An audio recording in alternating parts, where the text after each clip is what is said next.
Hi everyone, स्वागत है फिर से आप लोगों का एक नए वीडियो में। आज हम लोग क्लास 10 साइंस के महत्वपूर्ण प्रश्नों को करने वाले हैं। तो चलिए हम लोग शुरू करते हैं। पहला प्रश्न है हम लोगों का, प्रकाश की किरण गमन करती है। तो प्रकाश की किरण जो गमन करती है ना, सीधी रेखा में गमन करती है। कैसे गमन करती है? सीधी रेखा में। नेक्स्ट प्रश्न है आप लोगों का, प्रकाश का न्यूनतम वेग होता है। तो प्रकाश का न्यूनतम वेग जो होता है कांच में होता है। प्रकाश का न्यूनतम वेग कांच में होता है। नेक्स्ट प्रश्न है आप लोगों का, मोटर गाड़ी के सामने लगा रहता है। यानी मोटर गाड़ी के सामने जो लगा रहता है वो उत्तल दर्पण लगा रहता है, जिससे हम लोग साइड मिरर भी कहते हैं। वो बगल में जो आईना रहता है ना मोटर गाड़ी के बगल में, उससे ही हम लोग साइड मिरर कहते हैं।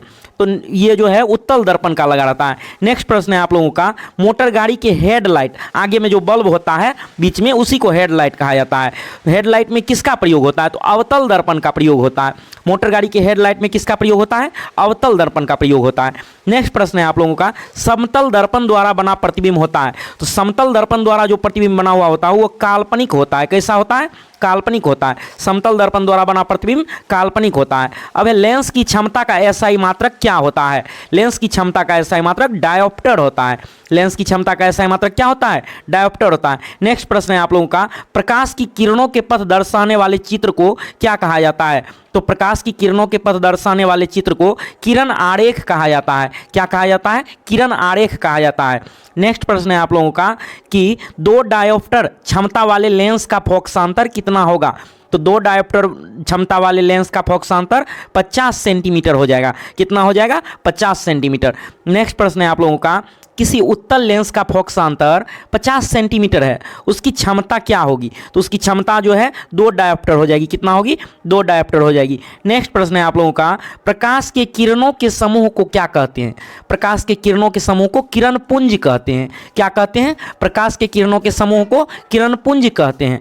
नेक्स्ट प्रश्न है आप लोगों का, उत्तल लेंस की क्षमता होती है। उत्तल लेंस की क्षमता जो होती है ना, धनात्मक होती है। उत्तल लेंस की क्षमता कैसी होती है? धनात्मक होती है। नेक्स्ट प्रश्न है आप लोगों का, अवतल लेंस की क्षमता होती है। तो अवतल लेंस की क्षमता ऋणात्मक होती है। ध्यान दीजिएगा, लेंस का बात कर रहा है। लेंस में अवतल लेंस की क्षमता ऋणात्मक होती है। नेक्स्ट प्रश्न है आप लोगों का, उत्तल लेंस को कहते हैं, तो उत्तल लेंस को अभिसारी लेंस भी कहते हैं।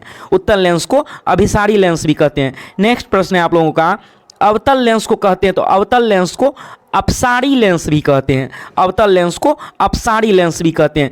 अब है, लेंस बनाने के लिए किसका प्रयोग नहीं किया जा सकता है? जैसे ऑप्शन रहेगा प्लास्टिक, तो प्लास्टिक का प्रयोग किया जा सकता है।